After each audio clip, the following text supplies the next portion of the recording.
आणि तुम्ही आशीर्वादित जीवन जगावं अशी त्याची इच्छा आहे. आणि हा आशीर्वाद शब्द पलीकडचं शांती मी तुम्हाला देईन असं त्यानं सांगितलंय का नाही.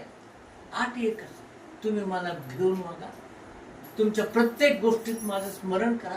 स्तोत्रामध्ये आम्ही कितीतरी वेळा तू परमेश्वराचं बट धर धर, नुसतं धर नको तर ते धरून तसा वाघ, तर तुला जमिनीवर पुरणार नाही, आकाशाखाली आणि तुम्ही आशीर्वादित जीवन जगावं अशी त्याची इच्छा आहे. आणि हा आशीर्वाद शब्द पलीकडचं शांती मी तुम्हाला देईन असं त्यानं सांगितलंय का नाही.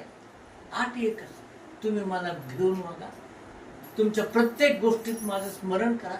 स्तोत्रामध्ये आम्ही कितीतरी वेळा तू परमेश्वराचं बट धर धर, नुसतं धर नको तर ते धरून तसा वाघ, तर तुला जमिनीवर पुरणार नाही, आकाशाखाली आणि तुम्ही आशीर्वादित जीवन जगावं अशी त्याची इच्छा आहे. आणि हा आशीर्वाद शब्द पलीकडचं शांती मी तुम्हाला देईन असं त्यानं सांगितलंय का नाही.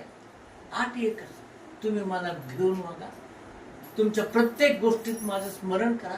स्तोत्रामध्ये आम्ही कितीतरी वेळा तू परमेश्वराचं बट धर धर, नुसतं धर नको तर ते धरून तसा वाघ, तर तुला जमिनीवर पुरणार नाही, आकाशाखाली मावणार नाही, इतका मोठा मी तुला आशीर्वाद देईन. खोटं बोलतो का आमचा? खरं बोलतो. आणि म्हणून आमचं जीवन आम्ही तपासलं पाहिजे. झालं गेलं आम्ही सर्वच विसरून जाऊया, ऐका नाही. कोण रुसवे फुगवे भांडण तंडण, की आम्हाला परमेश्वराने निर्माण केलं. आणि त्याची सगळ्यात मोठी एक गोष्ट आहे की यानं मी जे आशीर्वाद दिले त्याच्याबद्दल मला फक्त काय म्हणावं, थँक्यू म्हणावं. काय म्हणावं, मी देवा तुझे उपकार मानतो.